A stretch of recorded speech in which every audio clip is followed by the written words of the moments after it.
and welcome to Voices of Truth One-on-One with Hawaii's Future, brought to you by the Kiwani Foundation. I'm Ahuke Kahu Cardwell, and here we are today on the island of Maui, and I'll tell you this right now, we have a fascinating guest on the show. So let's go on over here and meet her. Lyn. Aloha. Aloha, how are you? I'm Mauiʻs, and yourself? Mauiʻs, Well. Aye. Lyn Scott, did I say your name right? Yes, correct. Wonderful, and tell us where we are, Lyn. We are in the moku of Hamakualoa, on the island of Maui, of course, in the ahupua'a of Honopo, and we are on the Honopo stream that feeds our lo'i about 2 miles down the road here. Wow, wonderful. We can hear the water in the background. Lyn, we wanted to have you on the show today because you're involved here on Maui on some water issues, yes? Yes, I am. Tell us about that, please. We've been in this water issue for over 16 years. 16 years? Right, second generation here. My goodness. My mother was first complainant with my aunt, Beatrice Kekahuna, also. Okay. My mother being Marjorie Wallet. So we've actually learned quite a lot in this journey.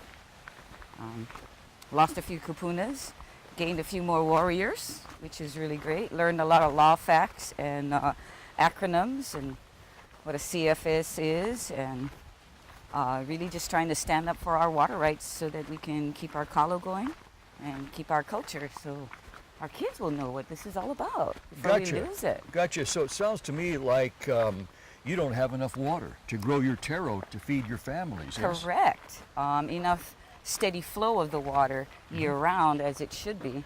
And it's not just ourselves, it's our community that also use the water, and also the fish in the stream, and the original native inhabitants here, the O'opu and the Hihivai. We need clean water for that, not to mention our lavaya at the end of the stream. So that's all the big focus that goes along together. All the fish and the life in the stream. Yes. Okay, so you said you're second generation in this fight. Yes. This has been going on for 16 years. Yes. Your mother was one of the original ones. Yes. So I gotta assume that at some point there was enough water. The water was not being diverted, yes? That's correct. And what year was that? About what era was that? That's in the late 1800s. Oh, 1800s? When the first ditches were built. Really? That took water away. So the water's been gone for over a century. Over a century. Wow. Over now, a century. Where has the water gone and who has taken it?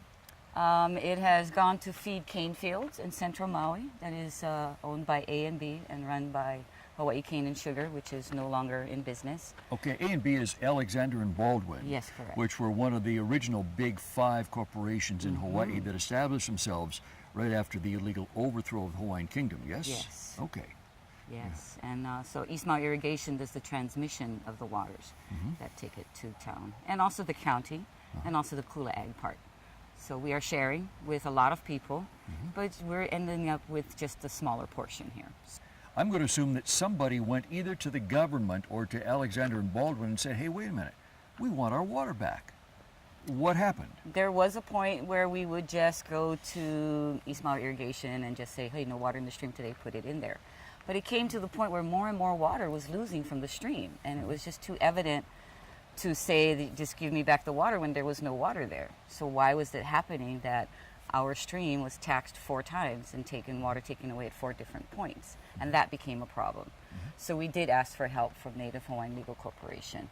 And so did other peoples like Namoku and in Huelo also. So we had to make a stand. We need to do it now before it keeps dragging on. And what would our children have? That is our main focus, making sure that there's water there for our future generations out here on the East End. Well, you know, something you said really struck me as ironic, Lyn, because sugarcane is no longer a crop grown in Hawaii. That's moved out of Hawaii to someplace else. So that water no longer needs to be diverted for sugarcane, and yet they haven't brought the water back. There's a few streams that they did put water back on, just on the streams that communities who grow taro. They have a plan, what they're going to do, and abandon a few ditches. But like I said, that's only a few streams out of all the 29 that we're talking about. And so you talked about 29 streams that have been actually diverted. How many streams in total are there on the island of Maui? I could not tell you that, but there are quite a few. And there are more than 29 streams that they do divert from. There are some areas which they do own property, and that'll be in the Haiku, Pauela, Kuiaha area, west of us here. and Okay. they can get waters out of their own lands that they divert stream water. You mentioned Native Hawaiian Legal Corporation that you guys finally went Yes. to ask for legal help. Yes. And what did they say? That our rights are being trampled on, and we could see it at that point. The writing was on the wall that sugar was going downhill, and that we need to get water back to our stream. So they did offer assistance here, taught us along the way what to expect, what to look out for, and things like that. So that was really, really very helpful. I guess we're coming up to the scene of the crime up here, huh? Yes, sir. And so tell us what we're looking at here, please. This is the Haiku Ditch diversion on Honopo Stream.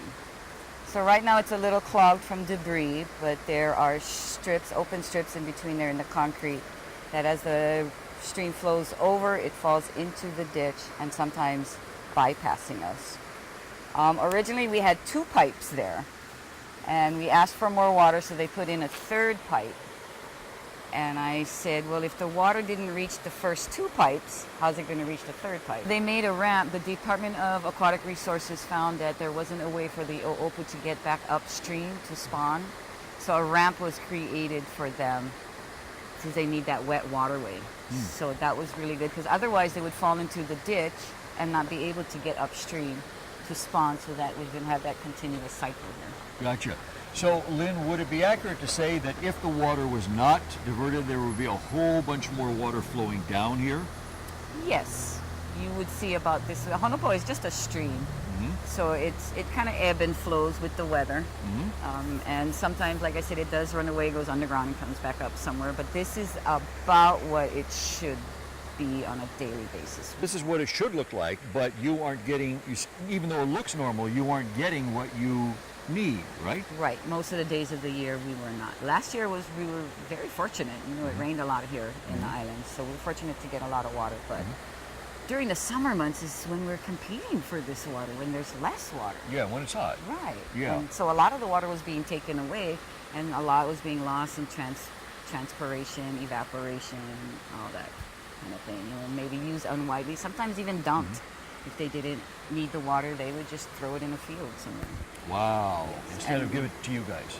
Well, a couple of times we were the dumping grounds. If they didn't want to send the water to town, this was the very last spot they could close the ditch and give us all that water. So it's really changed the dynamics of our stream. It never really was this wide. And so it increases the heat in the water too. And the lower flow, if that increases also, it brings the heat up, which is bad for the taro. And I'm sure the fish would rather the cold water. Everybody who lives along this road here came and backed you guys up in the fight, yes? Yes. And for all East Maui streams. We all Wow. know the relevance of it. Wow. How many people is that generally that came out to show support? We had at least 200 people there No at the kidding. meeting. A Wow. lot of emotions, people telling their views, what they see, what's going on. Tourists come here to see the Hana Highway and the views of the waterfalls and the ponds, and it's really difficult when the waterfalls aren't running and all the water is in the ditches that are going to town to make the beautiful cane fields that were going to go out of business eventually. We knew that. We knew sugar was going downhill. Yeah. But, we'd like to see some different things happen, perhaps more sustainability, growing food that we can actually eat here on the island. We've lost our slaughterhouses, we've lost our egg farm, we've lost our dairy. If that barge stops coming, we have nothing. Back in the old days, Lyn, there was no food imported into Hawaii. Everything was grown here, right? Everything was grown here. We grew our own food. And there was plenty of it. Lots of it. Lots You of can tell by the names of the ili in the ahapua'a here. They all have something to do with planting and regeneration and supplying food. And abundance. And abundance, lots of abundance. That's why our ahapua'as are so small. Honopo is only 8 miles by 5 miles.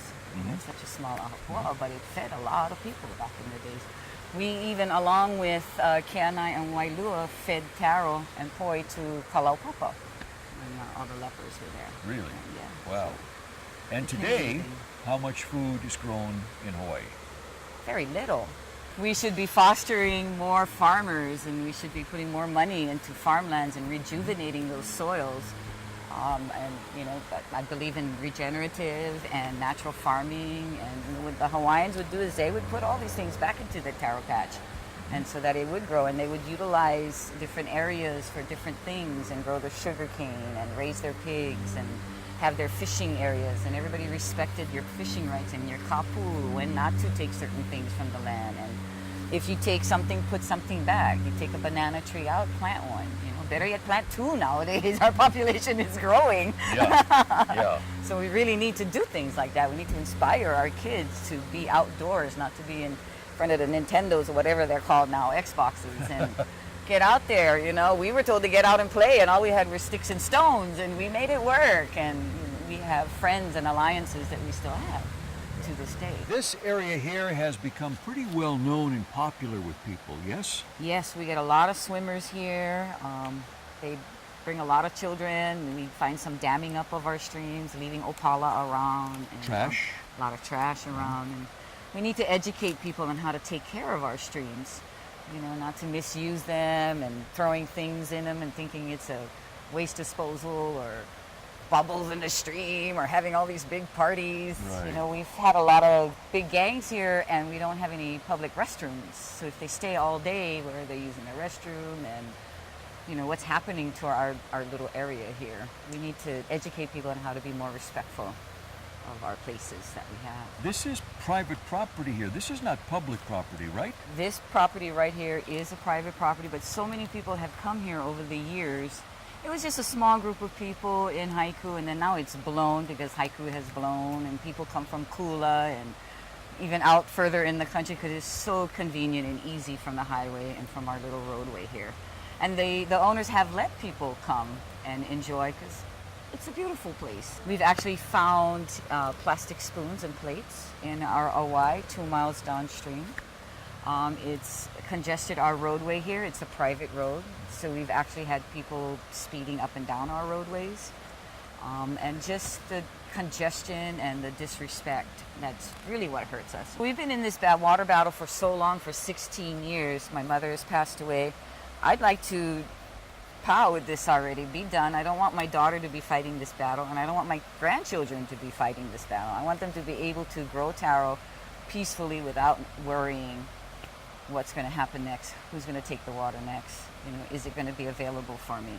We need to protect this for our future generations, or we won't have taro farmers, and we won't have these beautiful waterfalls and happy people and healthy people that, you know, eat our natural foods, that the canoe plants that we've brought here. You know, we need to eat kalo and ulu and all these things that come along with it, and eating spam every day and all that stuff. We need to get fishing back in again. We need to be more sustainable here and live a better lifestyle, healthier for us. We can all live longer and not have diabetes and gout and all these things associated with all these foreign foods that come over on these barges. Yeah. That use up all the fuel, that, you know, we can rely on kukui and coconut and all these other things rather than more introduced things and items into our island that we don't need anymore. What do you think it's going to take to turn this around so your children and grandchildren and great-grandchildren won't have to be fighting like your mother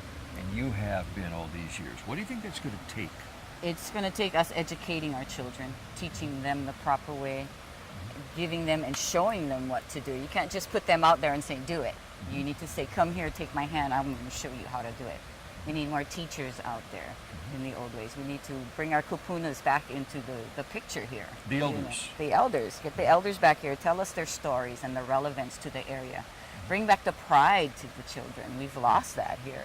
You know, they go around with their heads down. They should be walking around with their heads up high. They're very proud people. We come from such great statured people. We have Kamehameha and Kalakaua and all our great kings and queens and princesses, and we should be proud about that and not be downtrodden, because we should be proud to say, I am a taro farmer. Yeah. Yep, and this should all reflect all those cultural values. Yes. Right yes, here. That's exactly it. Mauka tumakai, we need to keep that water flowing. We need to be able to traverse into the mountains without fear of being kicked out. You can go up there and gather our foods and hunt pigs and be able to go to the ocean and gather our opihi and go fishing and teach our children how to throw nets and lay nets and all of those things we used to do, and get crab and just have a good time and be a family again. You know, we don't do that anymore, and we need to do that. And we're trying that in our own family. We go camping, and we take the kids with us where we go. And I have a group of kids that come in there during the summer, a group called Kukulu Kumuhana. And they take the cell phones away, and they take and everything away, and they come in my taro patch, and they work, and they learn hula, and they learn chant, and they cook for themselves, and they clean, and they learn the proper way to live as a Hawaiian. And we need more programs like that. Okay, Lyn, do you take them here and show them this and tell them this story? Yes, we do. And what's their reaction when they hear about this? They are amazed at how much water can be taken away by just one diversion, and what is left in the stream, and what is not left in the stream. If you show them there's no hihiwai, there's no oopu, they don't even know what they look like because there are none in the stream. And sometimes people go into the ditch to get the opai because they've all fallen into the ditch, and that's not a natural way. So they're pretty astounded that much water, and that has been going on for this long. And that when they go home and they turn on that water faucet, that it's actually water that came from these streams. Then they know at that point the significance of what that means. That's it. Wow. Yeah. They know to malama that and to take care of that, not to let the water run and, you know, shoot the water hose all in the yard all day at noon. So yeah, I'm hoping that they learn all that. And they are. You know, they learn discipline, they learn respect. And I love that. My neighbors love that. They all come around to hear the chanting and to hear the kids singing and learning their hula, and they have a ho'ike when they're done with their program, and they show off to their parents what they've learned and what they've done, and I'm so proud of that. We are a very popular place here. We've asked East Maui Irrigation to put up this gate here to protect our stream.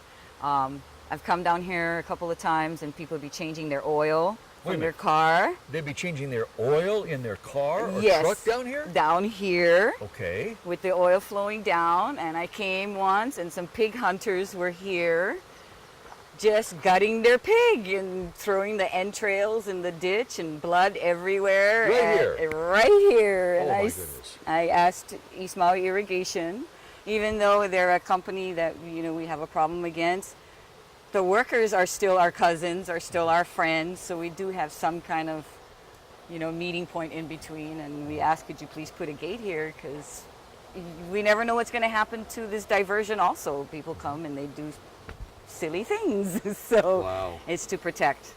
This battle is going on every single other island in Hawaii, yes? Yes. But not just one place or two places, but in every single ahapua'a. I mean, this is widespread stuff we're talking Pretty about, yes? much. Navai'eha from the East Maui, West Maui Mountains, you know them?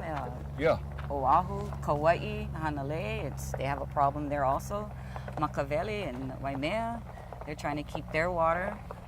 Yes, all the islands. We're talking diversion for things like golf courses, you know, like million-dollar home communities, shopping malls, what else?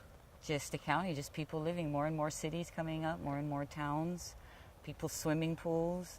I was just online looking at the area here on Google Map and was really surprised to see how many swimming pools were out here. Wow. And so where did they get their water from? I'm sure they're not filling it up by the rain. So yeah, all this water is just going away, and sometimes people don't live in these million-dollar homes all the time, but their sprinklers are going, their irrigation is going, they're utilizing all that water out there, and then sometimes they just throw it away. How do you win? How do you reverse this, given that there's more bodies on this island, the population is growing? How do you get the water returned when there's more need for water? That's a tough one, unless we can stop more people from coming in, which is pretty hard, because I don't think our county council is into losing money. They're into making money. And there's only so much land that you can sell here to make the money. So it's really a hard situation there. Hopefully we can come up with some minds that will get a balancing act in there, you know, even if it just means just stop the growth for a certain amount of time, or try to slow it down, have some kind of spacing, some kind of timetable or so, because it's advancing pretty fast. It's pretty rapid. We have more subdivisions coming up in Haiku with no infrastructure. The roads are still terrible. If you notice coming through here, probably through Paia, it was really backed up. And it never used to be that way 5 years ago. And yet they're building more homes. And yet they're building more homes. Wow. 90 more homes in the Haiku area, Wow. which we guesstimate might be up to 200 cars. And our roads are in bad shape, potholed and crickety and just not angled right and just eaten up, and not enough money to go to that. So question 2, where's all our money going? Yeah.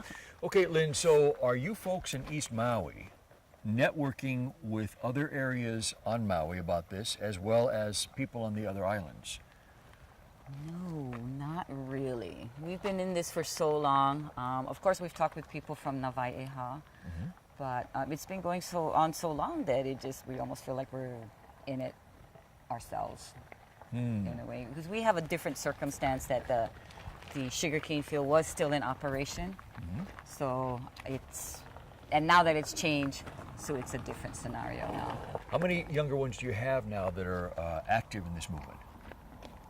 In our family alone, we've got about 4. And then in Keanai, I see all the younger kids coming back up again. And the meeting in Paia, you see these kids coming up and just letting you know how they feel about this development and all that coming in. And more children getting into the Hawaiian immersion schools, and the charter schools are coming up. And we're very hopeful with that. Lyn, as we've been standing here talking, we haven't shown it on our camera, but there have been several of your neighbors drive by you and me while we've been talking, and every one of them stops and says hi to you, and you say hi to them, aloha, aloha, and you've been talking for a little bit, and every one of them are involved in this fight for the water, yeah? They've come to meetings, they've written letters, they've talked to their elected persons, and yes, they've stood behind us and worked with us and taken care of the valley. And it's so great to live in a community where everyone is like-minded and everybody wants to preserve Hawaii the way it is.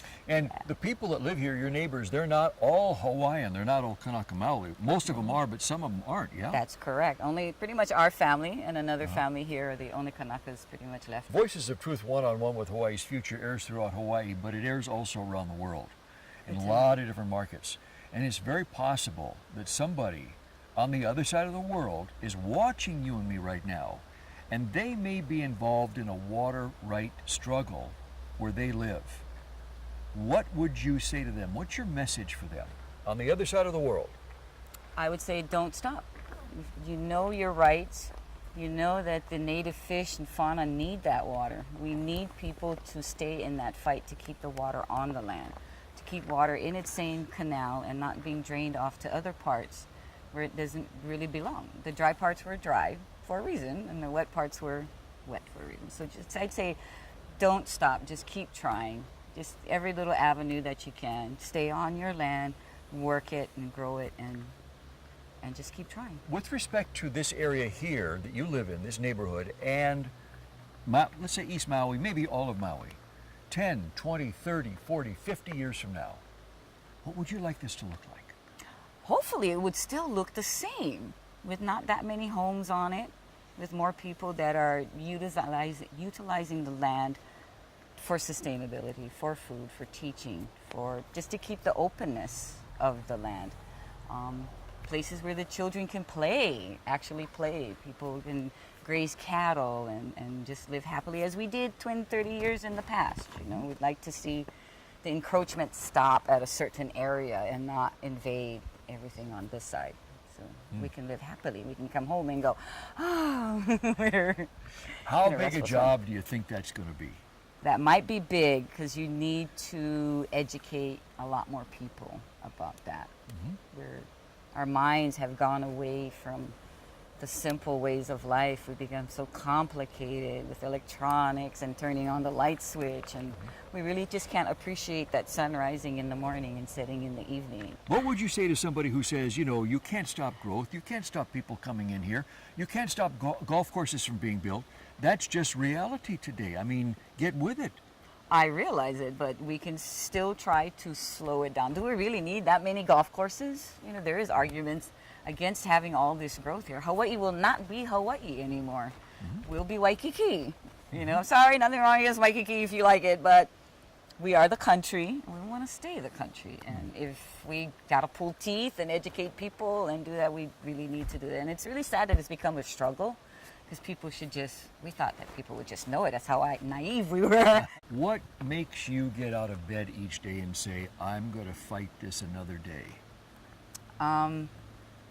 That reality in my mind of what our taro patch looked like when I was a little kid, it was taro from the bottom of our patches to the top, and they were taller than I, and the water was flowing. You could hear it, you could smell it, you could touch it, and that keeps me going because I want my grandchildren to see that, and I want their friends and their grandchildren to see that and to know how to do that. That's what keeps me going. Wow, what a wonderful message, and that's where we have to leave it. Lyn, please keep doing what you're doing. Thank you. Don't stop. We want to come back here before too long to this very stream down here, Yes. and have you tell us, you know what? The water's back. Yes. We have enough water here to grow what we want and need to feed all of our neighbors here. Yes. And that's, we also want to hear that it's true for not only all of East Maui, but all of Maui, Oahu, Kauai, the Hawaii Island, All our islands. everywhere throughout Hawaii. Yes. So mahalo to you. Keep up the great work. Thank you. And Thank you mahalo for to having our us. viewers for joining me and Lyn today. Remember, you can watch us on the web 24/7 on voicesoftruthtv.com, and you can like and visit Voices of Truth One-on-One with Hawaii's Future on Facebook. I'm Ahu Kekahu Cardwell for the Kiwani Foundation, along with Lyn here. And until next time, ahui ho! Ahui ho!